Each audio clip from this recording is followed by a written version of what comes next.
Okay बच्चों, good morning.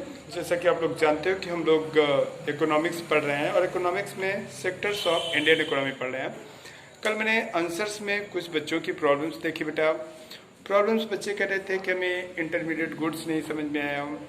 ठीक है, कुछ बच्चे थे 10th जी के, जैसे अर्चना है और भी बच्चे हैं जिनकी प्रॉब्लम्स मैं आप लोगों के आंसर देखता हूँ, आप लोगों के कमेंट्स देखता हूँ, तो मैं देखता हूँ कि हाँ बच्चों को क्या नहीं समझ में आया। तो उसने कहा कि सर मुझे इंटरमीडिएट और फाइनल गुड्स का थोड़ा सा कॉन्सेप्ट कम क्लियर हो रहा है। और भी कुछ बच्चों ने कहा।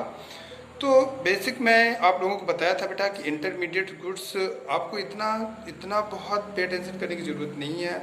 इंटरमीडिएट गुड्स सिंपली याद रखो कि ऑल दोज मटेरियल्स जो देखो, इंटरमीडिएट गुड्स बेटे आपका जो नेचुरल प्रोडक्ट है या जो बाय नेचर या जो इंडस्ट्रियल प्रोडक्ट एग्रीकल्चर से रॉ मटेरियल बना है उसे तो मैन्युफैक्चरिंग प्रोसेस से पास आउट ही होना है। बेसिक हमारा यहाँ मेन कॉन्सेप्ट इंटरमीडिएट गुड्स से ऑल दोज इंडस्ट्रियल प्रोडक्ट यानी which has pass from the manufacturing process. Manufacturing process मतलब इंडस्ट्रियल प्रोडक्ट वो बन चुका है लेकिन अभी वो कंप्लीटली कंजप्शन के लिए तैयार नहीं है। अभी उसे अभी उसे प्रोसेसिंग से या उसे मैन्युफैक्चरिंग के प्रोसेस से उसे अभी और पास आउट होना बाकी है। तो ऐसे गुड्स को हम लोग बेटे इंटरमीडिएट गुड्स कहते हैं। या ठीक है, और जो कंप्लीटली तैयार है जिसे only ready for consumption by the consumer, तो उसी बेटे हम लोग फाइनल प्रोडक्ट कहते हैं। जैसे मैंने एग्जांपल आपको पार्लेजी दिया था, बताया था कि पार्लेजी एक ऐसा मटेरियल है जिसे आप दूसरी चीज बनाने के लिए यूज नहीं किया जा सकता। अब that is ready for the consumption by the consumer, अब उसे कंज्यूम ही किया जाएगा। ये चीज मैंने आप लोगों को समझाने की कोशिश किया था और आपको समझ में भी आना चाहिए। अगर नहीं आता तो मैं लाइव क्लास में 1-2 दिन में आप लोगों को ये सारी चीज़ें क्लियर करूँगा। ठीक है, don't care, don't lose your patience. आप लोग अच्छे से पढ़ाई करो, ठीक है, कंटिन्यू रखो, बस यही है। हाँ, तो अब हम लोगों को बेटा जो कंटिन्यू करना था वो हमने पिछले वीडियो में कुछ पढ़ाया था, आज उसको थोड़ा सा और अच्छे से एलिब्रेट कर लेते हैं।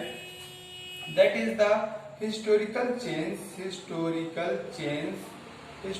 Changes in sectors and different in sectors of Indian economy, sectors of the Indian economy।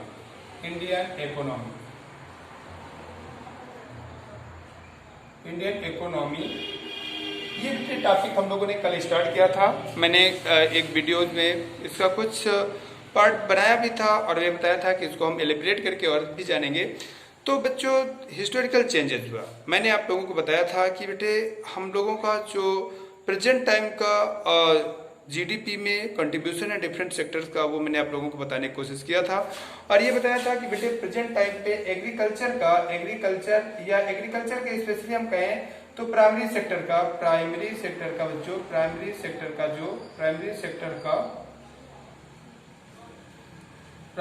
का जो कंट्रीब्यूशन है वो मैंने बताया था बच्चों 17 to 19% के अप्रॉक्स है। 17% to 19% के करीब हमारा प्राइमरी सेक्टर्स का है। सेकेंडरी सेक्टर का मैंने बताया था बच्चों, सेकेंडरी सेक्टर के बारे में मैंने बताया था, सेक्टर्स के बारे में मैंने बताया था बच्चों। सेकेंडरी सेक्टर का लगभग 27 से 27 से 28% के करीब एलिब्रेट करता है, ठीक है। और इसके बाद मैंने आप लोगों को एक्सप्लेन किया था टर्सरी सेक्टर। तो इसमें मैंने आप लोगों को बताया था बच्चों कि इसका 54.66% या 54 to 55% के बीच में ये अपना प्रोडक्शन देता है। तो मेरे कहने का मतलब ये हम प्रेजेंट आइडिया देख रहे हैं, हम प्रेजेंट सिनेरियो देख रहे हैं कि लगभग 2012 के statistical provided by the RBI, Bharat सरकार का जो बैंक है जिसे सेंट्रल बैंक ऑफ इंडिया कहा जाता है, इसके बारे में हम पढ़ेंगे बेटे कि भारत सरकार का सेंट्रल बैंक आरबीआई है। आरबीआई ही सारे बैंकों को हैंडल करता है और आरबीआई के पास मोनोपोली राइट है कि वो 2 रुपये से बड़े डायमेंशन के नोट यानी 2 रुपीज से बड़े और 2 रुपीज़ से 2 रुपीज़ से लेकर के जितनी भी बड़ी नोट्स हैं, सारी नोट्स का प्रिंट करने का, सारी नोट को मतलब रिले करने का, सारी नोट्स को छापने का पूरा राइट बच्चों हमारे आरबीआई के पास ही होता है। तो आरबीआई और मैं आपको बता दूं 1 रुपीज़ के नोट पे बेटे आरबीआई को उसे रिलीज नहीं करता। अब 1 रुपीज़ के नोट को chief secretary of finance department of Bharat सरकार साइन करते हैं। खैर छोड़ो, उस बारे में हम बाद में बात करेंगे। तो ये जो डेटास हैं वो बेटे हमें स्टैटिकल डेटा मिलते हैं। ये स्टैटिकल डेटा हमें कहाँ से मिलते हैं? आरबीआई के थ्रू मिलते हैं। तो हम ये बता रहे थे कि 17 to 19% प्रेजेंट टाइम पे हमारा एग्रीकल्चर का कंट्रीब्यूशन है, 27 to 28% हमारे किसका जो ये इंडस्ट्रियल सेक्टर का है, और सर्विस सेक्टर का लगभग 55-56% तक हमारा टर्सरी सेक्टर का है, यानी सर्विस सेक्टर का है, जिसे हम सिंपली सर्विस सेक्टर के नाम से जानते हैं। तो मैं ये बता रहा था कि ये बेटे ये लगभग 2011 और 12 के स्टैटिकल डेटा है। अब आफ्टर दैट फिर से डेटा आएंगे तो उन्हें रिन्यू करेंगे, लेकिन तुम्हारे एग्जाम में ये डेटा फुल एक्सेप्टेबल होंगे, क्योंकि आप लोगों के जो डेटा हैं वो भाई जब आपका आरबीआई रिलीज करेगा 10 ईयर 2011 और 21-22 में, तो नए डेटा आपको मिलेंगे। वैसे हर साल का डेटा देता है, लेकिन हर साल में चेंजेस हमारी बुक अपडेट नहीं कर पाती हैं, वो 10 ईयर या 5 ईयर लेटर ही आपसे अपडेट करती हैं। तो इस वजह से अभी आपके डेटा ऑथेंटिक है। अगर आपसे पूछा जाता है तो आप डेटा अगर पूछा जाता है, आप अपने आंसर में लिख रहे हो अपने आंसर के वेटेज बढ़ाने के लिए, तो आप ये प्रेजेंट डेटा को आप यूज कर सकते हो। मेरे कहने का मतलब है बच्चों कि जब हमारा देश आज़ाद हुआ 1947 में, 15 अगस्त 1947 में जब हमारा देश आज़ाद हुआ है, 15 अगस्त 1947 को जब देश हमारा आज़ादी गेन किया, तो उस समय के डेटा को अगर हम देखें या आज़ादी के बाद 1950 के डेटा देखते हैं, 1950 के डेटा से और आज के डेटा को हम कंपेयर करते हैं, तो 1950 के डेटा से बेटे हम आज के डेटा को अगर हम कंपेयर करते हैं, तो बच्चे 1950 में जो प्राइमरी सेक्टर का 1950-51 में 1950 और 51 के जो डेटा आते हैं, उसमें जो प्राइमरी सेक्टर का कंट्रीब्यूशन बच्चों 56.5% था। प्राइमरी सेक्टर का जो कंट्रीब्यूशन था वो 56.5% था। ये परसेंट बेटे प्राइमरी सेक्टर का था। उसके पहले और आगे अगर हम और टाइम पे देखें तो उस समय एग्रीकल्चर ही मेन ऑक्यूपेशन होता था। और ब्रिटिश टाइम, और उसका रीजन हम बता दें बेटा कि ब्रिटिशर्स ने कभी इंडिया के सर्विस सेक्टर को या ब्रिटिशर्स ने कभी इंडिया के इंडस्ट्रियल सेक्टर को बेसिकली डेवलप करने की कोशिश नहीं किया। उन्होंने जो भी डेवलप किया उनका पर्पस था कि अपने प्रॉफिट के लिए, जैसे 1853 में जो ब्रिटिशर्स ने अपनी इंडस्ट्री स्टेब्लिश की थी, उस इंडस्ट्री लगाने का मेन पर्पस था उनका अपना profit. Cotton textile industries, industrialization की स्टार्टिंग अब मुंबई में first cotton textile industries was establish in Mumbai in 1853, then Pune, then Ahmedabad, then Ahmedabad and then Kanpur. तो मेरे कहने का मतलब ये ब्रिटिशर्स का अपना प्रॉफिट था। उन्होंने इंडियन के डेवलपमेंट के लिए ऐसा कुछ नहीं किया, ऐसी सर्विसेज डेवलप नहीं किया। जो भी उन्होंने डेवलप किया, रेलवे डेवलप किया, दिस वाज ये उनका पर्पस था, क्योंकि वो इंडिया को अपने कंट्रोल में रखने के लिए, इंडिया के नेचुरल रिसोर्सेज को एक्सप्लॉयटेशन करने के लिए, उसे गैदर करने के लिए, या कहीं पर जल्दी पहुंचने के लिए, आर्मियों को पहुंचाने के लिए उन्होंने मीन्स ऑफ ट्रांसपोर्टेशन जो डेवलप किए। तो जो भी डेवलपमेंट हुआ वो डेवलपमेंट सर्विस सेक्टर को बहुत ज़्यादा ब्रिटिशर्स ने डेवलप नहीं किया। उसका रिजल्ट था कि eight the time of independence 1950 के जो डेटा देखते हैं उसमें इंडिया की जो जीडीपी थी वो काफ़ी हद तक डिपेंडेंट थी ऑन एग्रीकल्चर पर डिपेंडेंट थी, और एग्रीकल्चर सेक्टर पर ही बेसिकली डिपेंडेंट थी। और 1950 में हम देखते हैं कि एग्रीकल्चर सेक्टर का कंट्रीब्यूशन 56.66% था बच्चों, 56.5% था 1950 में। यही 1960 में देखते हैं बच्चों तो 52% हो जाता है। 1960 में अगर इसी डेटा को देखते हैं, 1960-61 की बात करें तो ये 52% प्राइमरी सेक्टर की बच्चों। प्राइमरी सेक्टर के डेटा हम पढ़ रहे हैं बच्चों, प्राइमरी सेक्टर के डेटा हम पढ़ रहे हैं।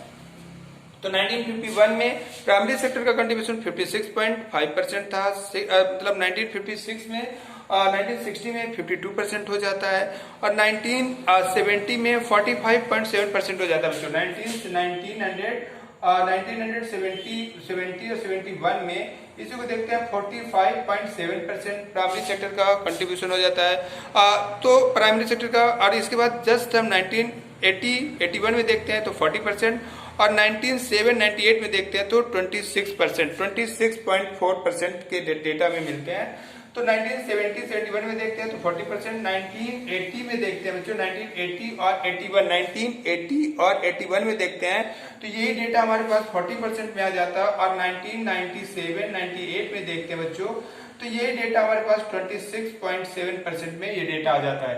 तो मेरे कहने का मतलब we are seeing that continuously the primary contribution of the primary sectors in Indian economy is decreasing।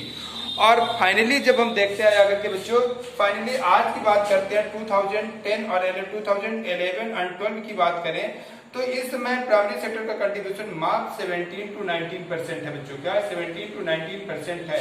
तो we are finding gradually change in the primary sector, not only primary sector. अभी हम दूसरे डेटा भी देखते हैं, ये data आप लोग नोट करके रहो। ये डेटा बेटे आपसे मैं आपको बता दूं कि ये डेटा आपके एग्जाम में डायरेक्टली नहीं पूछे जाएंगे, लेकिन आपका आंसर बहुत वेटेज हो जाएगा अगर आप ये डेटा देते हैं। मान लेते हैं अगर आपसे पूछा जाता है कि what are the gradually change, एक सिंपल सा क्वेश्चन पूछा जाता है 10th स्टैंडर्ड में। 10th स्टैंडर्ड में मान लो क्वेश्चन पूछा जाता है what are the gradually changes in the different sector of the Indian economy.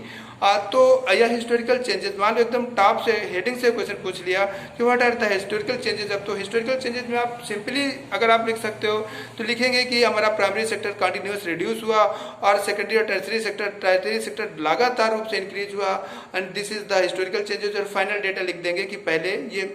लेकिन अगर आप अपने आंसर में बेटा ये डेटाज वाइज अगर आप इंस्क्रिप्शन करते हो, एक्सप्लेन करते हो तो आपके आंसर का वेटेज बहुत हो जाएगा। और कोई भी टीचर चेक करेगा कितना भी कंजर्वेटिव हो, कितना भी वो सोच का हो कि मुझे बच्चे के नंबर काटने हैं, तो भी नहीं काट पाएगा वो। उसे लगेगा नहीं यार ये डेटाज बहुत इंपॉर्टेंट है, बहुत हार्ड वर्क करके बच्चे ने कंप्लीट किया। That's why the reason I am suggesting you कि अगर आप ये डेटा याद रखते हैं तो आप अपने आंसर के वेटेज को बहुत अच्छा बना लेंगे। बट आपके 10th में डायरेक्टली ये डेटा डायरेक्टली नहीं पूछे जाएंगे, but they will increase the weightage of your answer. Okay बच्चों, तो ये डेटा हमने ये पाया तो हमने देखा कि 2011-12 के जब डेटा हम देखते हैं तो we find that the contribution of the agricultures become 17 to 19% के करीब हमारा प्राइमरी सेक्टर का कंट्रीब्यूशन बचता है, जिसमें से most part of agriculture sector से आता है। बिकॉज प्राइमरी सेक्टर का I have told you many times primary sector का मेन कंपोनेंट, मेन पार्ट जो है वो एग्रीकल्चर सेक्टर है। और इसी वजह से पॉपुलरली प्राइमरी सेक्टर को बेटा हम लोग एग्रीकल्चर सेक्टर के नाम से जानते भी हैं। तो बच्चों ये हम लोगों का प्राइमरी सेक्टर का कंट्रीब्यूशन हमने देखा जो कि स्टैटिकली इस तरीके से रिड्यूस हुआ। स्टैटिकली आप लोगों ने देखा, statically you have seen the part of the contribution of the primary sector that 1950-51 में हम पाते हैं। 1950-51 में हम पाते हैं कि जो प्राइमरी सेक्टर का कंट्रीब्यूशन था वो बहुत ज्यादा था। क्या था 56%, 56.5% हम पाते हैं। और फिर 1960 और 61 में जब आते हैं तो बेटा यही प्राइमरी सेक्टर का कंट्रीब्यूशन 52% हो जाता है। We are seeing that it started to reduce and फिर 1970-71 में देखते हैं तो 45.7% आ जाता है। 1980-81 में देखते हैं तो ये 40% हो जाता है। और जब इसे 97 और 98 के ईयर में देखते हैं तो ये रिड्यूस होकर के बच्चों इसका कंट्रीब्यूशन 26% हो जाता है। और प्रेजेंट टाइम पे 2011-12 में हम पाते हैं कि इसका कंट्रीब्यूशन 17 से 19% के बीच में ही रह जाता है। फ्लक्चुएट होता है थोड़े बहुत डेटा हमारे फ्लक्चुएट होते हैं। तो this is the contribution of the primary sector. We are seeing that this is a gradually change in the primary sectors. फिर बच्चों हम लोग सेकेंडरी सेक्टर के डेटा देखते हैं। सेकेंडरी सेक्टर के डेटा देखते हैं। सेकेंडरी सेक्टर के डेटा देखते हैं। सेक्टर के डेटा देखते हैं तो 1950 से स्टार्ट करते हैं। 1950-51 उसके पीछे जाने की जरूरत नहीं है क्योंकि ब्रिटिश टाइम के डेटा हमें हमारे कोई मतलब की नहीं है। तो 1950 और 51 में देखते हैं बेटा प्राइमरी सेक्टर वो सेकेंडरी सेक्टर का जो कंट्रीब्यूशन था, सेकेंडरी सेक्टर मतलब इंडस्ट्रियल सेक्टर का कंट्रीब्यूशन मात्र 15.3% था। कितना था बच्चों 1950 और 51 में 1950-51 में 15.3% डेटा था बच्चों। 15.3% डेटा 15.3% कंट्रीब्यूशन था ऑफ द सेकेंडरी सेक्टर का इन द इंडियन इकोनॉमी में। 1950-51 में we find that the contribution of the secondary sector means industrial sector का कंट्रीब्यूशन मात्र 15.3% था। इसी को बच्चों जब हम आगे देखते हैं 1960 to 61 में 1960 टू 61 में देखते हैं तो ये 16%, इसी यही डाटा इंक्रीज हो गया बच्चों 15 पर नहीं 16%, 19%, 19% बच्चों इंक्रीज होकर के परसेंट 1960-61 में। हम आपको बता दें बच्चों, यहीं पर एक कंपटीशन में क्वेश्चन पूछा जाता है, what is the main reason of the failureness of the second 5 year plan. Second 5 year plan के मतलब फेलियर होने के मेन रीजन क्या है, तो उसके मेन रीजन जो बच्चों हम लोग पाते हैं सेकंड 5 ईयर, क्योंकि सरकार ने बेसिक स्ट्रक्चर से इंफ्रास्ट्रक्चर से हट करके सेकेंडरी सेक्टर में बहुत ज़्यादा फोकस कर दिया था। तो हमारा सेकेंडरी सेक्टर का इंफ्रास्ट्रक्चर इतना डेवलप नहीं था, लेकिन सरकार ने अपनी पॉलिसीज को सेकेंडरी सेक्टर में फोकस कर दिया था प्राइमरी सेक्टर से हटा करके। इस वजह से बिना इंफ्रास्ट्रक्चर डेवलप किए हुए अगर हम किसी सेक्टर में फोकस होते हैं तो फेलियरनेस लगभग श्योर होती है। तो इस वजह से सरकार की सेकंड 5 ईयर प्लान काफी फेलियर हुई थी। तो खैर छोड़ो, आप लोगों को मैं बता रहा था कि 1960 में 60-61 में 1960-61 में जो प्राइमरी सेक्टर का सेकेंडरी सेक्टर का कंट्रीब्यूशन है बच्चों, वो 15.3 से लेकर के 19% तक पहुंच जाता है। यही बच्चों जब हम 1960 से 1970-71 में देखते हैं तो 21.2% पहुंचता है, और 1970 में देखते हैं 1970-71 में तो कितना बच्चों पहुंचता है 21.2% पहुंचता है। कितना पहुंचता है 21.2%, कितना पहुंचेगा बेटा 21.2% पहुंच जाता है। सेकेंडरी सेक्टर का कंट्रीब्यूशन 21.2%। और इसी डेटा को जब हम बच्चों देखते हैं चेक करके 1981 में 1980-81 में देखते हैं बच्चों तो 24% 1980-81 में बच्चों ये 24% तक ये पहुंचता है। और फिर बच्चों 1990, 1998 और 97 और 8 में यही स्टैटिस्टिकल डेटा देखते हैं। 1997 और 98 में यही स्टैटिस्टिकल डेटा देखते हैं तो लगभग 26 से 27% पहुंचता है, और 26-27% पहुंचता है। अब ये परसेंटेज 29 to 30 के अप्रॉक्स पहुंच रहा है हमारे contribution of the secondary sector यानी मैन्युफैक्चरिंग सेक्टर का। और इसी तरीके से बच्चों टर्सरी सेक्टर की बात करें तो टर्सरी सेक्टर के बारे में बात करते हैं बेटा, यही डेटा देखते हैं। अगर टर्सरी सेक्टर के बारे में बात करते हैं टर्सरी सेक्टर के बारे में बात करते हैं टर्सरी सेक्टर के बारे में बात करें बेटा, टर्सरी सेक्टर के बारे में बात करते हैं तो टर्सरी सेक्टर जो कि पहले इतना डेवलप नहीं था 1950 के बारे में बात करें। अगर हम टर्सरी सेक्टर की बात करें 1950 के तो 28%, 1950 में बेटे केवल 28.3%, 1950, 1960, 1970, 71, 61 और 51 और 1980 और या 81 और 1997, 98 ये कंट्रीब्यूशन देखते हैं। तो अगर हम 1950 में डेटा देखते हैं तो 28.2% 28.2 या 3% हमारे क्या कहते हैं कंट्रीब्यूशन था प्राइमरी सेक्टर का, टर्टियरी सेक्टर का। बाद में बच्चे यही 1960 में ये बढ़कर के 29% हो जाता है। 1960 में सेकेंडरी सर्विस सेक्टर का या टर्टियरी सेक्टर का कंट्रीब्यूशन 29% हो जाता है। 1970 में बेटे ये 33.1% हो जाता है, 33.1% होता है, इंक्रीज कर रहा है। तो और इसके बाद 1980 और 81 में ये जाकर के 35.7% बन जाता है। और प्रेजेंट टाइम में बच्चों 1998 या 97 में ये जगह के 1998 में 46.8% होता है, और 2011-12 में जाकर के बेटा ये 54.6% हो जाता है, 50.6% हो जाता है। तो हम देख रहे हैं बेटा, हम सारे सेक्टर्स में देख रहे हैं gradually changes. Primary sector continuous घट रहा है और सेकेंडरी सेक्टर और टर्सरी सेक्टर कंटिन्यूअस बढ़ रहे हैं। तो ये क्या कहते हैं, ये जो हिस्टोरिकल चेंजेस है इसी को बेटा ये जो ग्रेजुअली चेंजेस हो रहे हैं डेटा में, इनकम में, या जो क्या कहते हैं हमारे प्राइमरी ये contribution of Indian economy GDP या जीएनपी, जीडीपी मतलब ग्रास डोमेस्टिक प्रोडक्ट, तो ये ग्रास डोमेस्टिक प्रोडक्ट का पार्ट भी है, और क्योंकि GDP is part of the GNP तो जीएनपी का भी पार्ट भी है, टोटल नेशनल इनकम का पार्ट है और जीडीपी का भी पार्ट है। तो बच्चों मैं आप लोगों को ये समझा रहा था। इसके बाद we are seeing that a gradual change, we are seeing that contribution of the primary sector is continuously decreasing while the contribution of the secondary and tertiary sector is continuous increasing. This is a gradual change in our different sectors as a contribution of the Indian economy, this change is considered as a historical change in the sectors, different sector of the Indian economy.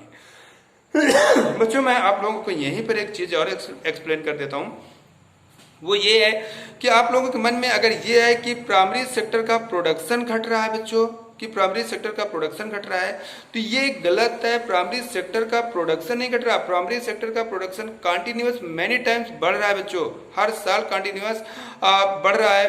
Just like मैं example दे चुका हूँ many times, I have given example that at the time of the independent of the country, कब की बात हम करते हैं बच्चों, इंडिपेंडेंट ऑफ द कंट्री की बात करते हैं, तो at the time of the independent of the country we were seeing that the country में बेटे बहुत ढेर सारे लोग भूखों मर रहे थे। उस समय एग्रीकल्चर का प्रोडक्शन इतना ज्यादा नहीं था, जबकि लैंड हमारी वही है, 2.4% of the total land area का हमारे पास एरिया अभी भी है, तब भी है। और क्योंकि बात हम पाकिस्तान के डिवाइड और बांग्लादेश के डिवाइड हो जाने की बात की कर रहे हैं, क्योंकि मतलब है ना कि सर पाकिस्तान और बांग्लादेश जुड़ करके तो ज्यादा एरिया नहीं, आज की बात डिवाइडेड इंडिया की बात, मतलब आफ्टर डिवीजन के बाद हम इंडिया के बारे में बात कर रहे हैं। जो आज हमारा इंडिया है, उस समय जो इंडिया मिल चुका था हमें 1950 के समय, तो ये डिवीजन का प्रोसेस खत्म हो चुका था, तो उस समय भी हमारे पास 2.4% यानी 32,87,265.6 या 65.7% 1 लाख एरिया, 32,87,263.6 का जो एरिया है, जिसे 3.28 मिलियन के नाम से आप लोग जानते हो, वो बच्चों वो जो एरिया क्या कहते हैं 3.28 मिलियन जो एरिया वही पहले भी था, वही अब भी है। लेकिन पहले 30 करोड़ 40 करोड़ पॉपुलेशन के खाना खिलाने के लिए मुश्किल होता था, आज 135 करोड़ पॉपुलेशन अप्रॉक्स इंडिया की हो रही है, और उसको भी फूड प्रॉपरली है और सबको खाना मिलता है। गैनरीज हमारे पूरे भरे हुए हैं, सरकार गरीबों को फ्री में या 2 रुपए 3 रुपए किलो के रूप में अनाज प्रोवाइड कर रही है। बेसिक मेरा कॉन्सेप्ट आप लोगों को पढ़ाने का ये है बच्चों कि ऐसा मत आप गलत का कॉन्सेप्ट मत अपने दिमाग में फिट करिएगा कि प्राइमरी सेक्टर से डिकेट कर गया है, नहीं, प्राइमरी सेक्टर कंटिन्यूअस इंक्रीज किया है। लेकिन बच्चों हमारा जो सेकेंडरी और टर्सरी सेक्टर था वो और तेजी से इंक्रीज किया है, और रिजल्ट क्या हुआ कि वो प्राइमरी सेक्टर से बहुत आगे उसका कंट्रीब्यूशन हो गया। रिजल्ट प्राइमरी सेक्टर का contribution in the GDP of India में रिड्यूस हो गया, और वो घट करके 54% से घट करके कहाँ पर हो गया बेटा 17 to 19% में आ गया, जबकि 28% से बढ़ करके हमारा टर्सरी सेक्टर या सर्विस सेक्टर बढ़ करके 54.66% में पहुंच गया। डेटा है थोड़ा फ्लक्चुएट होते हैं, कभी कम जाते हैं, इसी चेंजेस को बेटा हम लोग हिस्टोरिकल चेंज कहते हैं, that is known as a historical change in the data. तो यही हिस्टोरिकल चेंज है हमारे डिफरेंट कंट्रीब्यूशन में, ठीक है बच्चों, यही डिफरेंट चेंजेस हैं और यही हिस्टोरिकल चेंजेस हैं इन द इंडियन इकोनॉमी में। तो आई थिंक आप लोगों को ये वीडियो, जो बच्चे कहते हैं कि वीडियो मेरा बीच में कट गया था, तो मैंने आप लोगों को ये वीडियो पूरा कर दिया। अगर इसमें कोई डेटा नहीं आते तो आप लाइव क्लास में या क्वेश्चन के थ्रू आप बीच में भी मुझसे पूछ सकते हैं, मैं बीच में भी आप लोगों को एक्सप्लेन करूंगा। इस चैप्टर में हम लोगों को बेटा काफ़ी डेटाज कलेक्ट करने पड़ेंगे, उस डेटा के बेस पर हम आपने क्या कहते हैं स्टडी को कंटिन्यू करेंगे। तो क्योंकि इकोनॉमिक्स बेटे डेटा पर ही चलती है, स्टैटिकल डेटा पे चलती है, ऑथेंटिक डेटा पर चलती है, तो ये हम पढ़ेंगे। इसके बाद इस टॉपिक में कुछ इम्पोर्टेंट